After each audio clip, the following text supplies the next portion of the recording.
Are you wondering how other piano players can create a beautiful arrangement of the song they love and you really wish you could do the same? In this video, I want to show you 10 simple concepts you can use right now to transform your piano accompaniment. So this lesson is going to be divided in 2 sections. In the first section, I'll share different piano concepts that you can use, and in the second part, I'll teach you beautiful licks that you can add to your playing. Now, if you'd like to have a PDF version of all the ideas I'll be teaching in this video, you can get it for free down below in the description.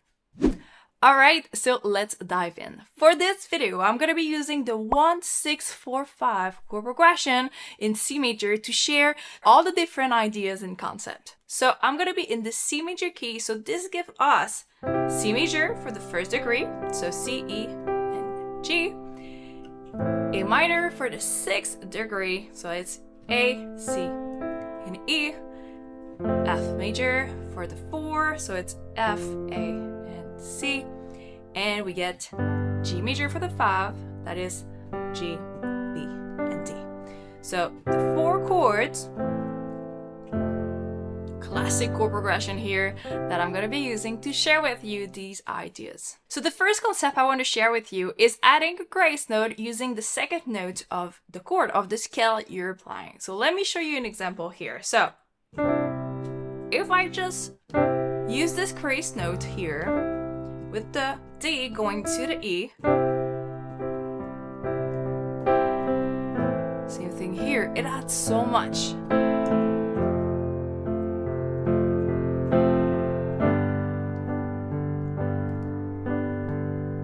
So that is really something I do so often in my playing. It's just use the 2nd note of the chord like this as a grace note to move to the next chord. So you can try this on the whole chord progression. Just use the 2nd here and you go to the chord right after. So it's like...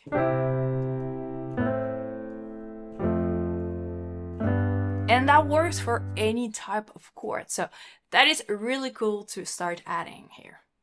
The second idea I want to share with you is using the sus2, a little bit like this one, but now we're going to be moving around with the sus2 to create like a harmonic movement in your accompaniment. So let me show you an example of this.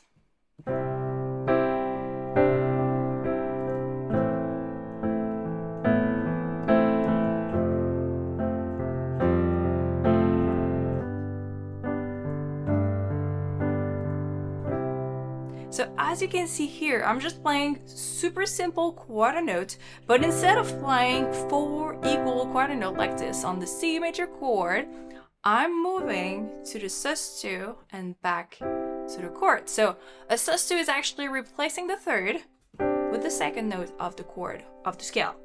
So you can move like this whenever you'd like, and you can alternate between this. There's so many variations that you can do with this, and it works for all the chords.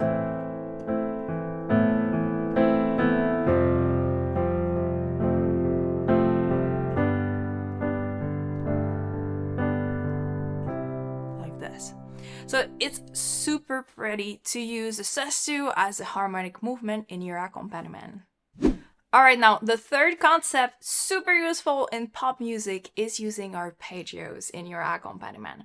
So we can keep the same idea here, moving with quarter note at the beginning, but then we can add a simple arpeggios like this. It could be in 16th note, or there's so many versions of this, but you just add the arpeggio here and you can add just 1 note like this. This is only an example, so it's like...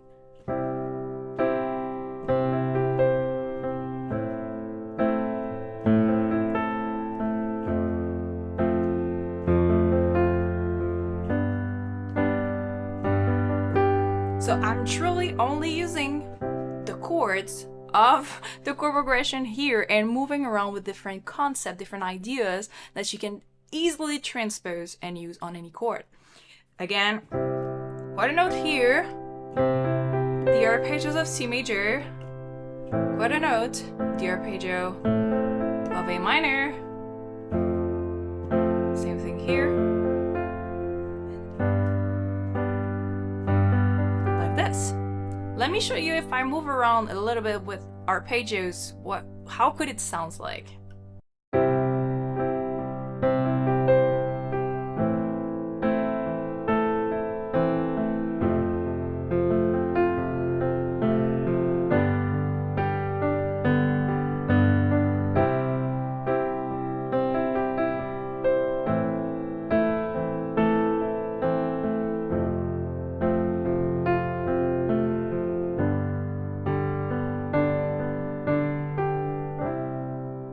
So that was really a mix of using arpeggios in 16th note, 8th notes.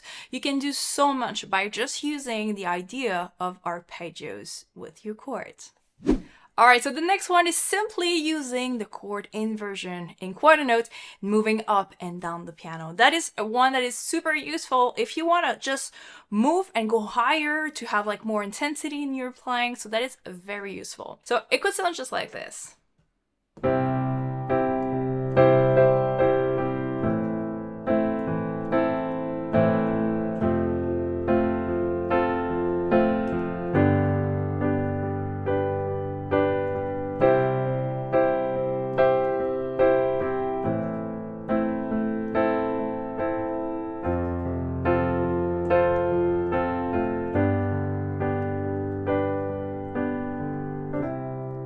So very often I'm going to be using this to move on the piano, to simply just change the chord inversion I want to use for the next chord, for the next upcoming section, for example.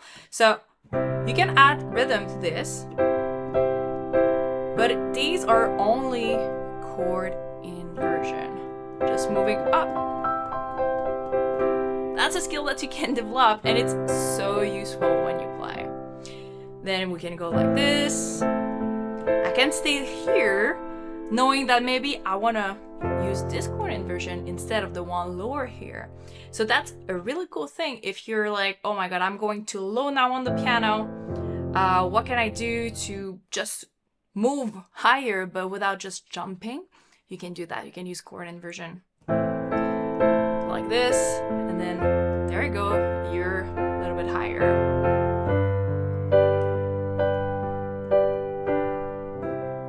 Very useful chord inversion. All right, now the fifth pattern I absolutely want to talk about is using 6. So 6 are actually an interval of 6 notes. So 1, 2, 3, 4, 5, and 6. It gives us this beautiful interval that is so useful in pop music. So a cool example that we can do could go just like this.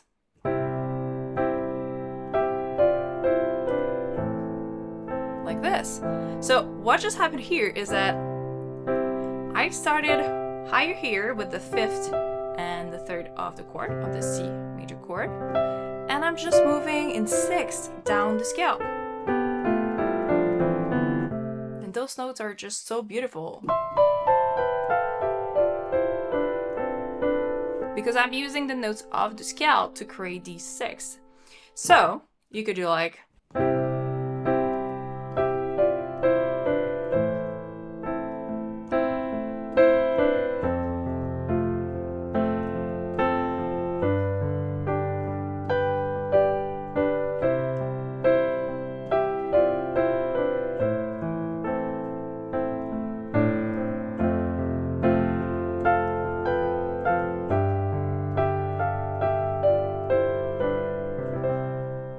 and just as a reminder, if you haven't done so yet, I've created a PDF version including all these different ideas that you can use in your own playing. So you can download this for free down below in the description. Alright, we're now at part 2, and in this section I'm going to share with you different licks, beautiful licks that you can use and add in your playing. So the first one is going to go just like this. So we're going to have... So this one is very easy because it's just moving up with the 2nd, the 3rd, and the 5th of the chord you're on. So it's going to be D, E, G, D, E, and G, just like this. Very cool to add. You can do the same thing on A. Again, same pattern.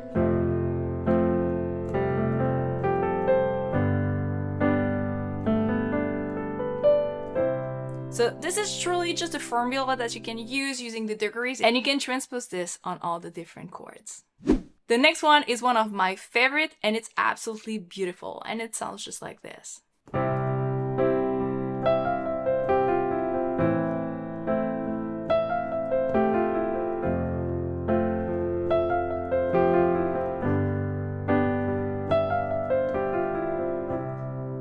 Alright, so for this one, as you can see, I'm just using the same lick on all the different chords. So this is one option that you can do with this lick. It's just playing the same thing, and the notes are kind of moving depending on the chords we're using. And this is why it's so beautiful. You could also transpose this lick for each of these chords. It also works great. Alright, so let's take a look at what I was playing here. So we're going higher here, and it's the 3, the 4, the 3, the 1. So it's so pretty because it's going to the 4, creating this suspended chord effect here. And then we're going to G, F, E, and C. So it's 5, 4, 3, 1. Very basic here, so like this. And if I change the chord,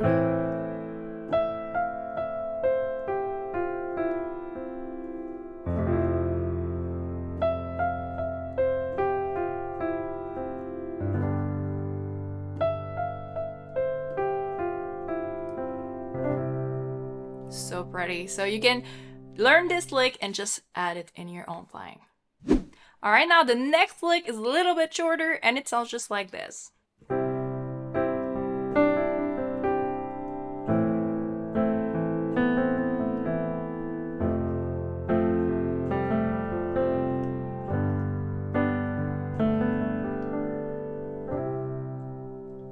So this one is actually moving around with the second again, and we have like 2, 3, 2, 1, and ending on the 5 here. So, and I'm using 16th notes. You can definitely change the rhythm, by the way, of all of these licks and just create a new version of it if you like. But this is just one of so many ideas that you can do. So, this, moving to A, we're going to do the same pattern here. So 2, 3, 2, 1, 5. 2, 3, 2, 1, 5.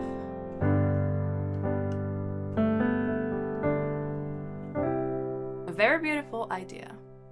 Alright, now let's talk about lick number 4, and this is something that I use so much in my own playing, I had to share it with you. So it's going to sound just like this.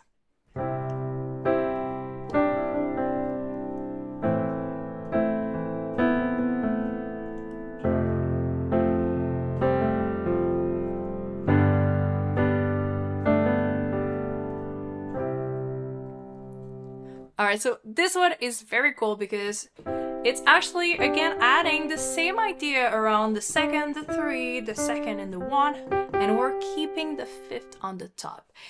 I love using that pattern everywhere in my playing. It's so cool because it goes well with everything else.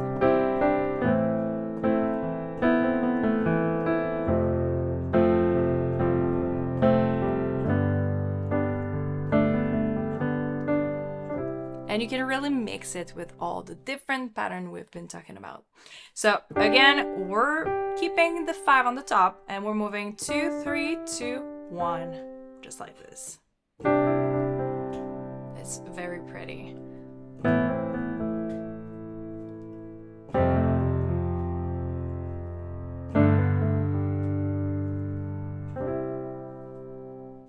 Alright, now for the last lick I want to talk about today, and this one is amazing because it's using the suspended chord effect. And that lick is very useful for the end of a pattern, like on the 5th degree, when you want to go for the resolution on the 1. So it goes like...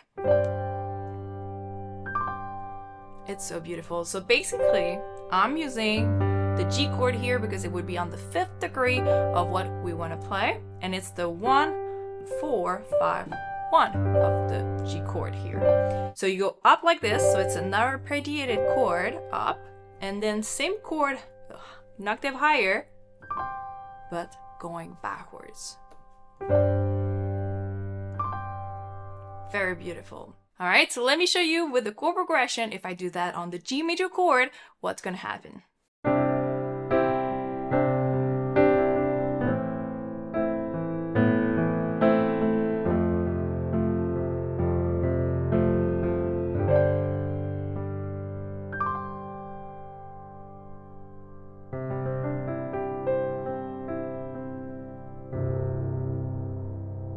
There you go, you now have 10 amazing concepts and ideas you can try in your own playing. So thank you so much for watching, and if you've learned anything valuable from this video, please subscribe to the channel and like the video. That's gonna help me grow the channel to help more keyboard players just like you. Alright, bye for now.